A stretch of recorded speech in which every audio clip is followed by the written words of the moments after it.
आज की इस मोशन की क्लास की शुरुआत हम यहां से भी कर सकते हैं, बट आपने अभी स्नेल्स लॉ नहीं पढ़ा होता है क्या? स्नेल्स लॉ वैसे तो ऑप्टिक्स में आता है, क्या आया है क्या एट्थ तक, या कभी एट्थ क्लास में कुछ पढ़ा है किसी ने? रिफ्रैक्शन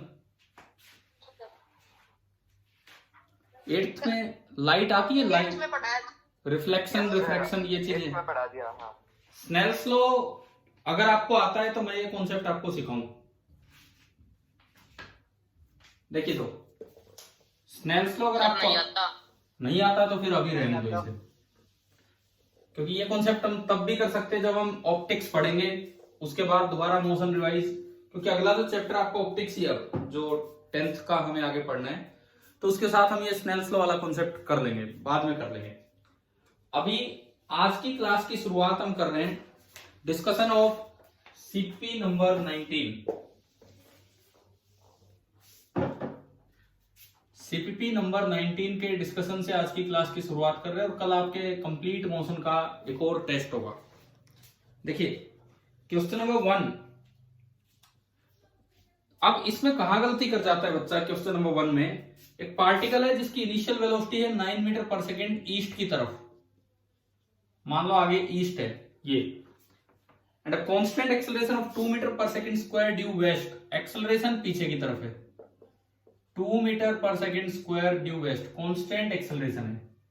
अगर एक्सेलरेशन अपोजिट डायरेक्शन में है तो ये कहीं जाके रुका होगा और वापस आया होगा, बिल्कुल रुका होगा और वापस आया होगा इस तरह से। अब इन्होंने पूछा है distance covered by the particle in 5th second of its motion. बहुत से बच्चे इस सवाल को ऐसे करते हैं कि आगे वाली डायरेक्शन को पॉजिटिव मान लिया, उसके अकॉर्डिंग यू लिखा तो +9, ए लिखा तो -2,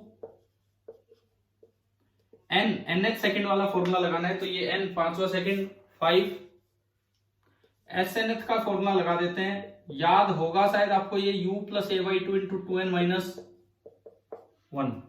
हाँ जी, ध्यान है ये वाला फॉर्मूला, ठीक है। u 9 + a -2/2 × 2n - 1, तो 2 × 5 10, 10 - 1 9, तो ये 9 - 9 आ गया, एंड 9 - 9 इज 0। तो इसमें पहला ऑप्शन 0 भी दिया था। अब आप ये बताओ, क्या किसी बच्चे ने उस दिन, ये कब का है पेपर? 29 मई का है, किसी बच्चे ने उस दिन 0 टिक किया था क्या इसमें? Yes sir. तो 0 तो डिस्टेंस हो ही नहीं सकता, चलती हुई चीज का डिस्टेंस 0 हो नहीं सकता, बिकॉज ये तो डिस्प्लेसमेंट का फॉर्मूला है। देखो इस पेपर ने आपसे कुछ गलतियां करवाई हैं ताकि वो गलती आप दोबारा ना करें, बस इसलिए हम ये देख रहे हैं। तो 0 तो हो ही नहीं सकता, इसका मतलब जरूरी है रुका होगा, इसका ये मतलब है जरूरी है 4 से 5 के बीच में रुका होगा और वापिस आया होगा। तो एक बार इसके रुकने का टाइम निकाल लो, फाइनल वेलोसिटी 0 कब होगी? आप लगाओ v = u + at, v0 u9 a -2 × t, तो रुकने का टाइम आ गया 9/2 सेकेंड, मतलब 4.5 सेकेंड। इसका मतलब 5वें सेकेंड के बीच में रुका है, 4 से 5 के बीच में होती है 5वीं सेकेंड, तो इसका ये मतलब है t = 4 पे ये यहां था, t = 4.5 सेकेंड पे ये यहां था, एंड अगेन t = 5 सेकेंड पे ये यहां आ गया। तो आप बताओ यहां से चला और यहां आ गया, तो 5वें सेकेंड में डिस्प्लेसमेंट कितना है? डिस्प्लेसमेंट 0, और इसीलिए आंसर 0 आ रहा है। लेकिन सवाल ने हमसे डिस्प्लेसमेंट नहीं पूछा, इस क्वेश्चन ने तो हमसे डिस्टेंस मांगा है। डिस्टेंस तो आपको 4 से और 4.5 तक की डिस्टेंस निकालनी होगी, उसके लिए ऐसा कोई फॉर्मूला नहीं है, आधी सेकंड के लिए ऐसा कोई फॉर्मूला नहीं है, वो तो केवल इंटीग्रल n इंटीजर होगा तब ये फॉर्मूला लगता है पूरी 1 सेकंड के लिए। तो आपको क्या करना होगा, पहले तो रुकने तक टोटल डिस्टेंस निकाल लो। कैसे? v² - u² = 2as, 0² - u 9 का स्क्वायर = 2 × -2 × s। यहां से ऐसा आ रहा है -81/-4, माइनस से फाइनल कैंसिल, और s आपका आया 81/4, डिवाइड करूं 4 2 8 0 20.25। हाँ भाई, क्या आया? क्या यहां तक समझ में? 20.25 मीटर।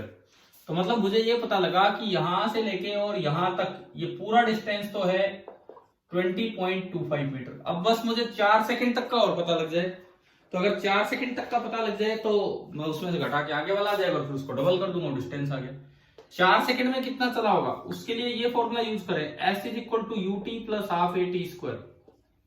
4 सेकंड वाले को मैं एस डैश बोल देता हूं, तो एस डैश यू है 9 into t 4 second plus half into a minus 2 into 4 का स्क्वायर, ये आया 36 माइनस 16 यानी कि 20 मीटर। इसका मतलब यहां से लेके 4 सेकंड तक तो चला 20 मीटर और 4.5 सेकंड तक 20.25। तो बताओ आगे आगे कितना चला है, केवल आगे आगे यहां से यहां 0.25, और 0.25 गया और 0.25 आया, तो डिस्टेंस कवर्ड कितना हो गया इसका, इस 5वें सेकंड में डिस्टेंस कवर्ड 0.25 का डबल हो गया। हाँ आ गया, क्या समझ में आया, बताओ अब आप क्या आगे से गलती नहीं करेंगे ना। जब भी कभी एक्सेलरेशन अपोजिट डायरेक्शन में हो, जब भी कभी एक्सेलरेशन अपोजिट डायरेक्शन में हो और डिस्टेंस निकालना हो किसी सेकंड में, एक बार ये जरूर चेक कर लीजिए कभी उस सेकंड के दौरान ही तो डायरेक्शन ऑफ मोशन चेंज नहीं हुई है, नहीं तो फिर डिस्प्लेसमेंट अलग होगा और डिस्टेंस अलग होगा। चलिए क्वेश्चन नंबर सेकंड देखिए, छोटी छोटी गलतियां हो जाती इन सवालों में बच्चों से, इसीलिए क्वेश्चन दिए थे आपको। Particle is in uniformly accelerated motion along positive x axis, मतलब अलोंग एक्स एक्सिस, ये इस मोशन में है। इट्स एक्सेलरेशन इज 2 मीटर पर सेकेंड स्क्वायर, एक्सेलरेशन 2 मीटर पर सेकेंड स्क्वायर है। Find its displacement in 5th second of its motion. 5th second का मतलब है t बराबर 4 सेकेंड से लेके t बराबर 5 सेकेंड तक। ये होता है 5th second if the velocity at the beginning of 5th second is 10 metre पर सेकेंड। ये कहता है अगर यहां वेलोसिटी 10 मीटर पर सेकेंड है तो 5th सेकेंड में कितना चलेगा अगर ये एक्सेलरेशन है। t बराबर 0 यहां है, हमें ये u नहीं दे रखा, ये u दे ही नहीं रखा। तो अगर कोई बच्चा nth सेकेंड का फॉर्मूला लगाए, एस एन एथ you plus A by 2 into 2n minus 1, n है 5, 5वीं सेकेंड का पूछा है, तो s n th is equal to u 10 plus 5 by 2, sorry a by 2 by 2 into 2 into n 10 minus 1 9। तो इससे तो आंसर आया 19 मीटर। मैंने दिया होगा एक ऑप्शन, पहला ही ऑप्शन ऐसे है। किसने 19 मीटर टिक किया था पेपर में? हाँ भाई, है क्या ऐसे स्टूडेंट? No sir. नहीं, ठीक है। क्यों गलत है ये, गलत क्यों है 19 मीटर, ये बताओ सर। क्योंकि वो यू इनिशियल नहीं है, 0 पे नहीं है। हाँ, अगर यहाँ का यू दिया होता तो ये आंसर होता। अब ये जब यू यहाँ का दिया है तो आपको 4 से 5 का मतलब ही नहीं है, आप इसको बोल दो 0, तो ये हो गया 1 सेकेंड। तो आपको केवल इस स्टार्टिंग सेकेंड का निकालना है। 0 से जब भी निकालना हो आप निकाल ये लगा दीजिए, s is equal to u t plus half a t square. U यहाँ का, अब ये टी बराबर 0 पे है 10, टाइम केवल 1 सेकेंड यहां से लेके यहां, प्लस हाफ इंटू ए 2 इंटू 1 का स्क्वायर, 2 से 2 गया और ये आ गया 11 मीटर। तो ये आपका लास्ट ऑप्शन। चलो सेकेंड हो गया, ठीक है। थर्ड, ये करना आता है कि नहीं आता आपको? ड्रंकर्ड वाला क्वेश्चन है, कौन सा क्वेश्चन है? गड्ढे वाला, कि गड्ढे में जाके वो गिरा, कितने टाइम के बाद गिरेगा? आता है सर। या इसमें वो गड़बड़ की है जो कई बार बच्चे कर देते हैं, जैसे इसमें क्या है, 8 स्टेप आगे जा रहा है, 6 स्टेप पीछे आ रहा है, हर एक स्टेप 1 मीटर लंबा और 1 सेकंड ले रहा है, तो 8 सेकंड आगे जाने के 6 सेकंड पीछे आने के, यानी कि वो 2 मीटर मूव कर रहा है 14 सेकंड में। 14 सेकंड में वो 2 मीटर मूव कर रहा है। अब ये कह रहा है कि ये गड्ढा 18 मीटर दूर है, तो बताओ कितनी देर बाद वो गिरेगा? तो देखो इस तरह भी बच्चे कर देते हैं, 2 मीटर चला 14 सेकंड में, 1 मीटर चलेगा 14/2 यानी कि 7 सेकंड में, और 18 मीटर चलेगा 7 इंटू 18 सेकेंड। ठीक है, अगर इस तरह करते हैं तो कौन सा आंसर आ रहा है? 126 सेकेंड। अब बताओ क्या कोई बच्चा ये टिक करके आया क्या पेपर में? Yes sir. तो आपने पता है उस आदमी को कई बार गड्ढे में गिराया, कई बार गड्ढे में गिराया। ऐसे सवाल में क्या करना होता है सुनिए, गड्ढा 18 मीटर दूर है, यहां से 18 मीटर दूर वो गड्ढा है। अब देखो हर बार वो 8 स्टेप आगे जा रहा है, तो जब वो 10 मीटर पे पहुंच लेगा तब आपको सोचना चाहिए अब बार बार 2 मीटर आने का टाइम नहीं है। जब वो 10 मीटर पे पहुंच लेगा तो 8 स्टेप आगे जाके क्या 6 स्टेप पीछे आ पाएगा? बताओ। 10 मीटर तक तो सेफ है, 9 मीटर तक पे ही था तब भी 8 स्टेप आगे गए, 17 पे ही गया।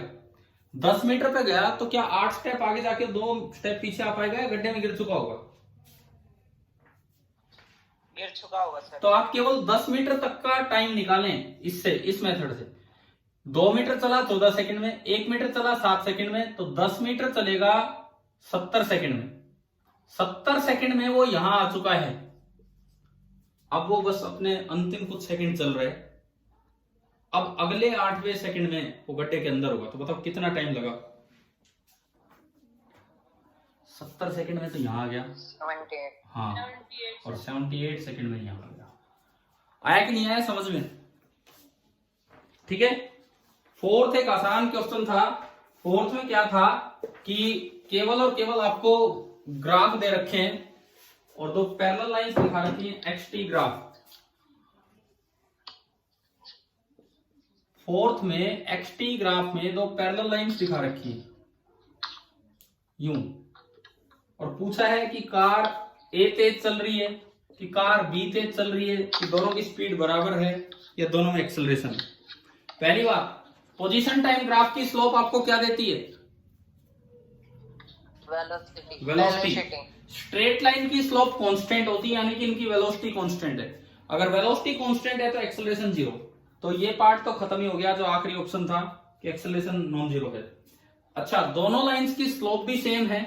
दोनों लाइंस की स्लोप सेम होने का मतलब है कि दोनों की वेलोसिटी भी सेम होगी। तो ये शायद थोड़ा इजी क्वेश्चन था, फोर्थ का डायरेक्ट थर्ड। अच्छा, फिफ्थ क्या था? 5वां सवाल। केवल आपसे ये पूछा था कि आपने 5 मीटर डिस्टेंस कवर की, वो ऐसे लिखा जाता है 5 मीटर्स। तो इसको सिंबल क्या दें? मीटर का सिंबल स्मॉल एम होता है कि capital m? Small M.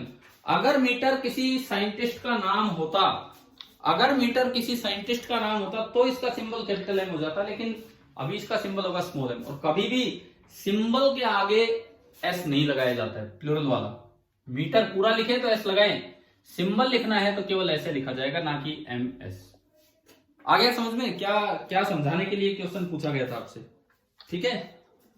6 traffic signal वाला। देखो थोड़ी सी कॉमन सेंस यूज करनी थी।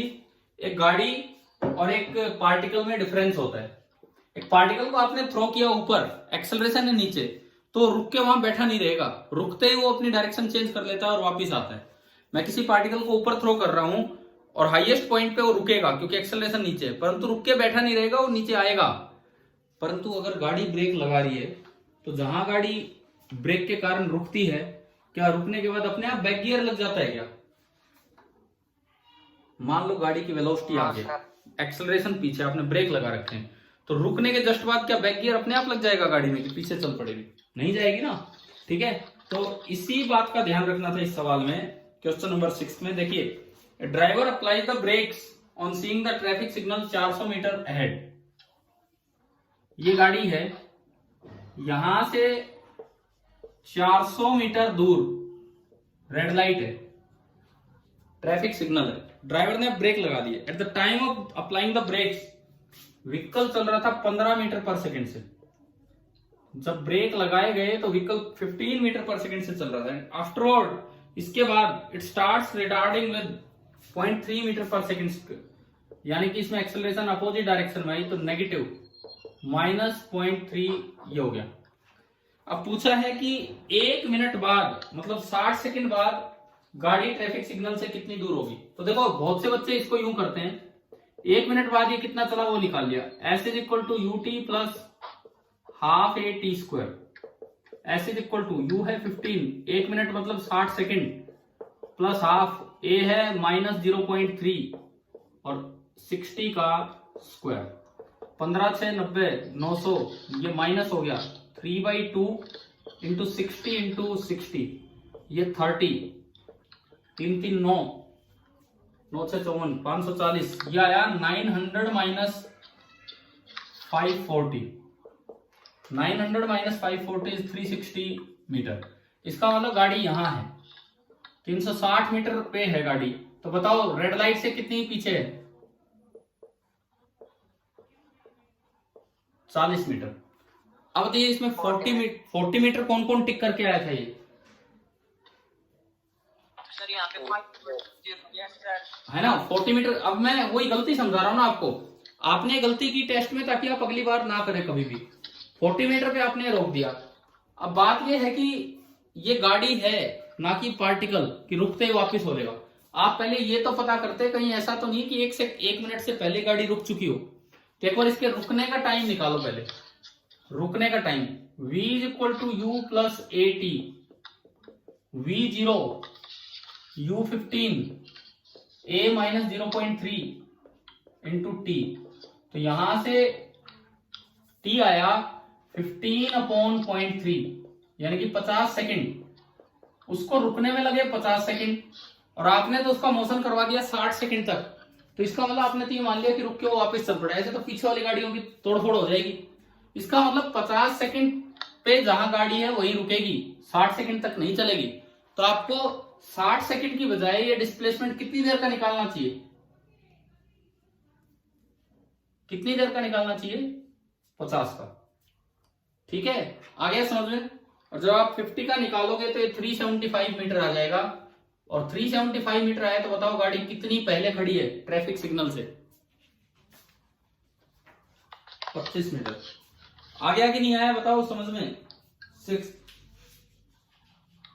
ठीक है, देखो जल्दी जल्दी करते हैं, 6 हुए अभी, आधा पेपर हुआ है। 7th, answer the following question based on inter conversion of graph. आपको एक डिस्प्लेसमेंट टाइम ग्राफ दिया गया था।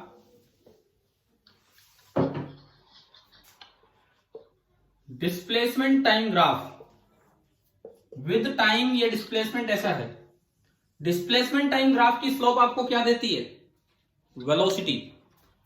पहले देखते हो तो टेंजेंट यूं आएगी तो स्लोप पॉजिटिव है तो वेलोसिटी पॉजिटिव। बीच में टेंजेंट यूं बनेगी तो वेलोसिटी 0 है। और यहां लास्ट में टेंजेंट यूं बनेगी और यूं बनेगी तो वेलोसिटी नेगेटिव है। तो आपको चारों में से ऐसा ग्राफ छाटना था जिसमें शुरू में वेलोसिटी 0 हो, बीच में वेलोसिटी ना, शुरू में पॉजिटिव हो, बीच में 0 हो और लास्ट में नेगेटिव हो। तो नेगेटिव में एक ही ग्राफ जा रहा था, ग्राफ नंबर 3। आपका जब मैंने सीबीपी दिया है तो मैंने आंसर आगे कोई तो बोल्ड कर दिया है, किसी में आगे लिख दिया है, जैसे ग्राफ वगैरह वाले हैं नंबर 3 लिखा हुआ वहां पे कि आंसर है। चलो 7th आ गया ना समझ में? ठीक है, 8th, क्वेश्चन नंबर 8 देखिए।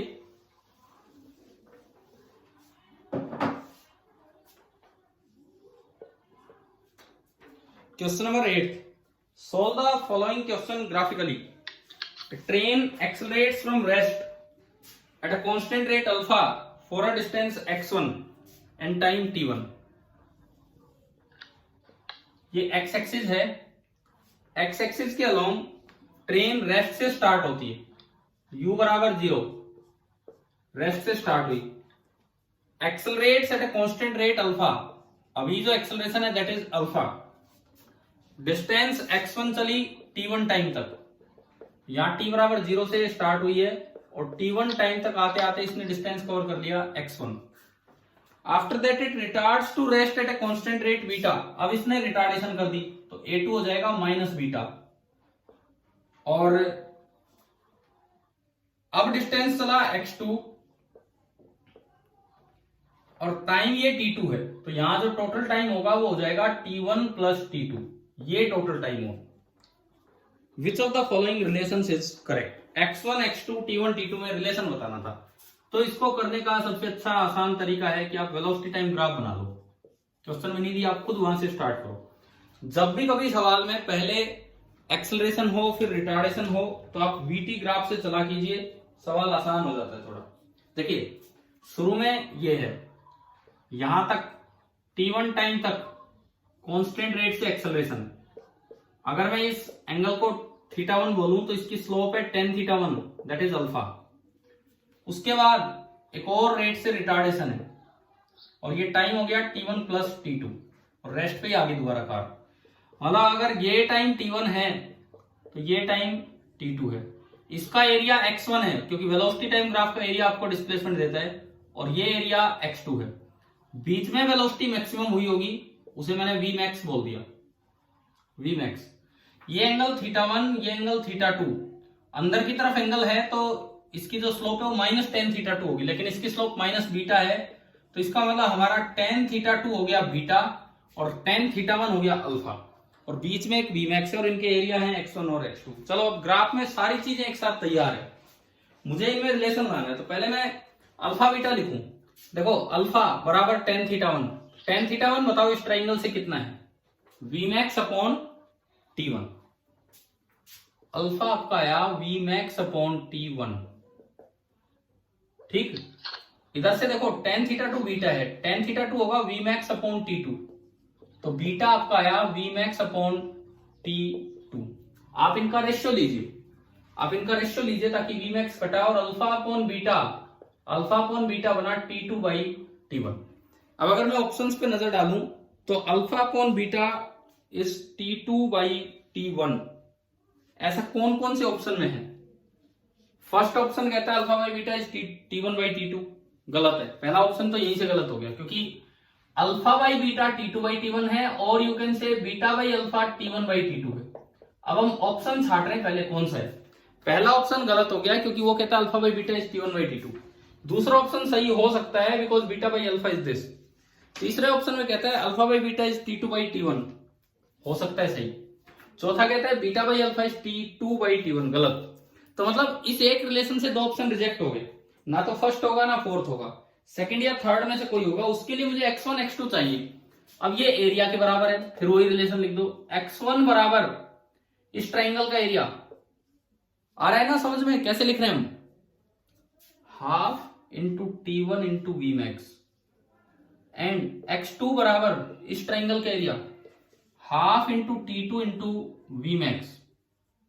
अब देखिए अगर आप रेशियो लें तो x1 by x2 v max से वी मैक्स कट गया t1 बाई t2, ये आ गया। अब जो ऑप्शन हमारे सही बचा था उन दो में से ये सेकंड ऑप्शन में है, x1 by x2 is t1 by t2, तो हमारा सेकंड ऑप्शन आ गया। मतलब आप एक चीज दिमाग में डालो, जब भी कभी ऐसे सवाल आए कि एक बार एक्सेलरेशन हो रहा है फिर रिटार्डेशन हो रहा है तो आपको ग्राफिकली जाना चाहिए, वो सबसे आसान तरीका होता है। हाँ जी भाई, क्लियर हो गया? बताओ ये क्वेश्चन नंबर 8। 9 पे चलते हम, क्वेश्चन नंबर 9। क्या इसमें डाउट है क्या कोई?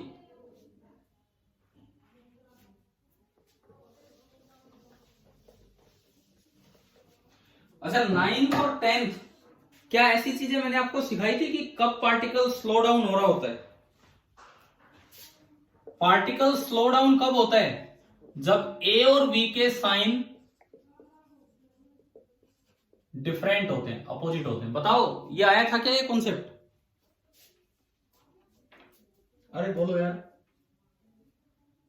कोई पार्टिकल की स्पीड कम कब होती है? जब एक्सेलरेशन और वेलोसिटी दोनों के साइन अपोजिट हो। अब यहां पे इस क्वेश्चन में वेलोसिटी दी गई है t² minus 3t plus 2। Acceleration ले आओ, एक्सेलरेशन कितनी होगी बताओ, डिफरेंशिएशन करके बोलो कितना होगा, बोलिए। 2t minus 3। 2t minus 3। अब अगर एक्सेलरेशन और वेलोसिटी दोनों या तो पॉजिटिव हो या दोनों नेगेटिव हो तो स्पीड बढ़ रही होती है, और अगर उनकी डायरेक्शन अपोजिट है, एक पॉजिटिव एक नेगेटिव, तो स्पीड कम होगी। तो आपको 4 टाइम दिए गए थे। अब एक तरीका तो यह है कि चारों टाइम पे v निकालो a निकालो, वो थोड़ा बड़ा मेथड है। छोटा मेथड सुनो, आप इसको फैक्टर करके लिख लो। मैं इसको यूं लिख सकता हूं t minus 1 t minus 2 by splitting the middle term, ठीक है। और ये आपका a, ये आपका a हो गया, इसको यूं लिख लीजिए 2 common t minus 3 by 2, 3 by 2 मतलब 1.5।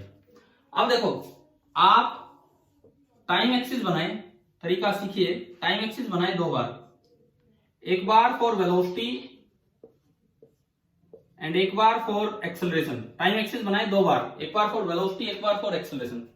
वेलोसिटी कब कब जीरो है, किस किस समय पे, वहां से बताओ देख के वेलोसिटी कब कब जीरो है। t is equal to 1 second, 1 और 1 और 2। एक्सेलरेशन कब जीरो है,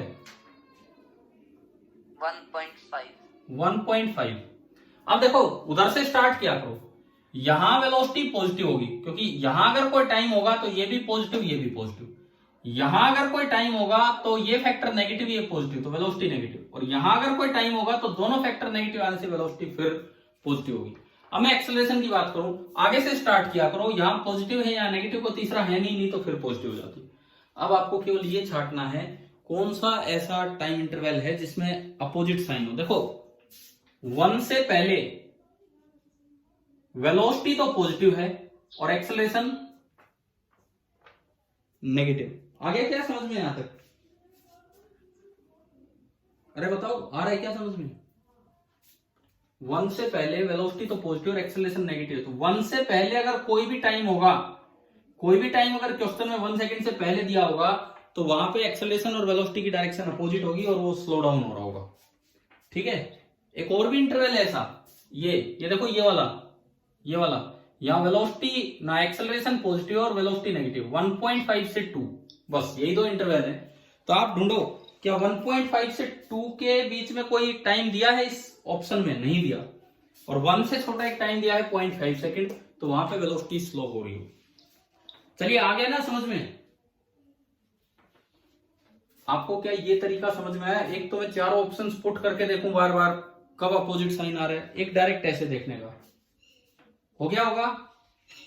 ठीक है, 10th भी मैंने सेम चीज रिपीट करवाई थी आपसे, बिल्कुल सेम। 10th में क्या था कि कब वो ओरिजिन की तरफ जा रहा होगा, तो ओरिजिन की तरफ पार्टिकल तब जाता है जब x पॉजिटिव हो और वेलोसिटी नेगेटिव हो, या x नेगेटिव हो और वेलोसिटी पॉजिटिव हो, मतलब x और v के साइन अपोजिट हो तो ओरिजिन की तरफ जाएगा। अब इस सवाल में x और v में x ये दिया सेम यही, v ये दिया सेम वही, तो एक बार x के लिए बना ली, एक बार v के लिए बना ली, अपोजिट का सेम आंसर आ गया। या तो 1 से छोटा टाइम हो या 1.5 से 2 के बीच में, तो अगेन ऑप्शन सेम दिए थे तो ये आ गया। तो मतलब अगर आप एक सवाल भी कर देते तो दूसरा अपने आप हो जाता। अभी बताओ क्या ये 10वां सवाल हो गया है, आ गया ना समझ में। ठीक है, आते हैं आखिरी 3 सवालों पे, 11, 12 एंड 13, इन पे आते हैं।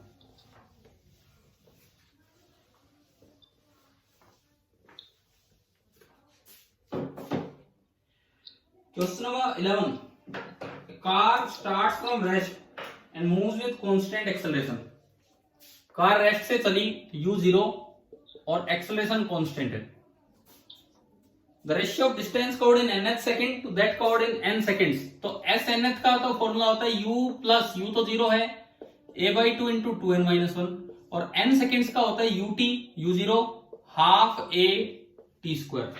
तो इन्होंने तो केवल इसका रेशियो पूछा है, तो अगर आप SNth अपॉन SN निकालेंगे तो a/2 से a/2 कैंसिल, और ये आया 2n minus 1 upon n square. तो ये आपका डायरेक्ट, ये तो एक आसान सवाल था, डायरेक्ट फॉर्मूला बेस्ड था, और ये आंसर आ गया क्वेश्चन नंबर ऑप्शन नंबर 3। अब मैं चलता हूं second last question of the paper, question number 12।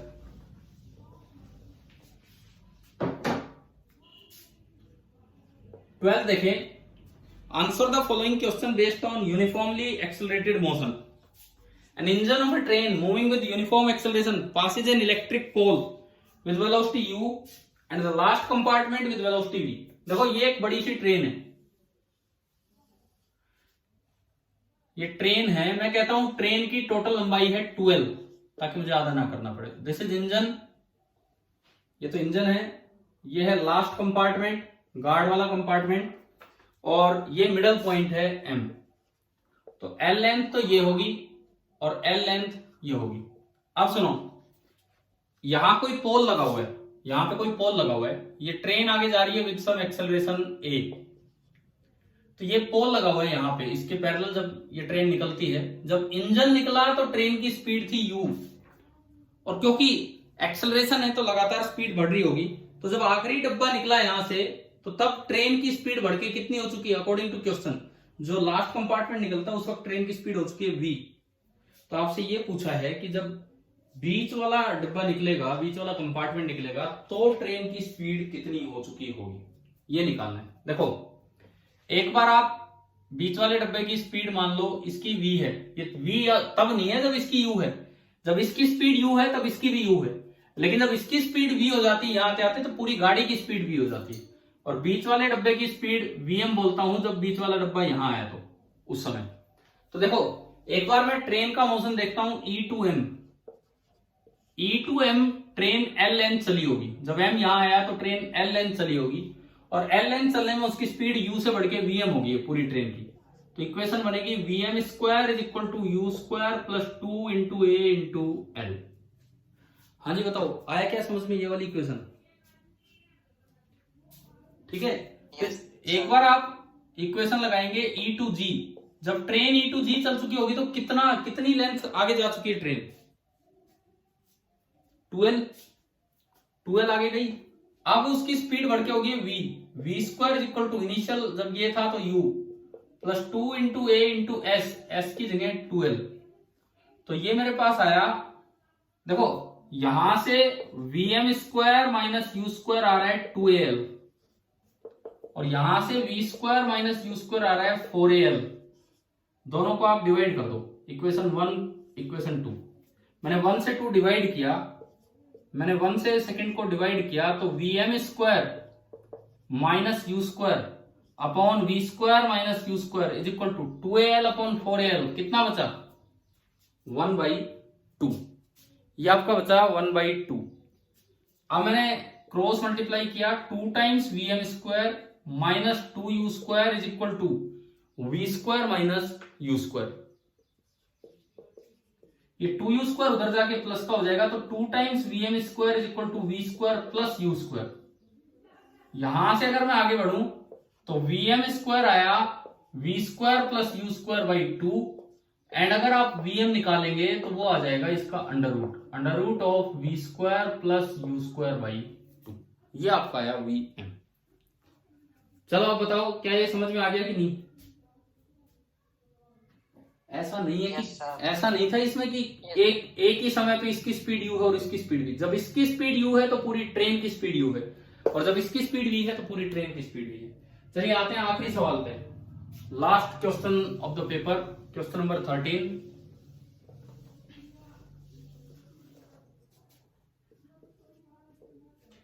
देखो, speeds of a particle moving on a straight line at 3rd and 8th second are 20 metre पर सेकेंड एंड 0 रेस्पेक्टिवली।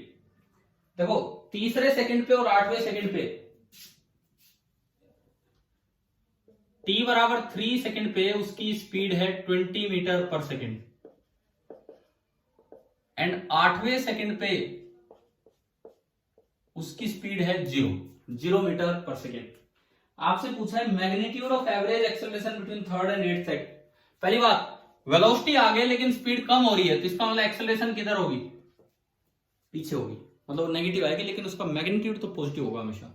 अब देखो average acceleration का formula होता है change in velocity v final minus v initial upon time taken. ये होती है average velocity. v final 0, v initial 20 upon time taken 8 minus 3।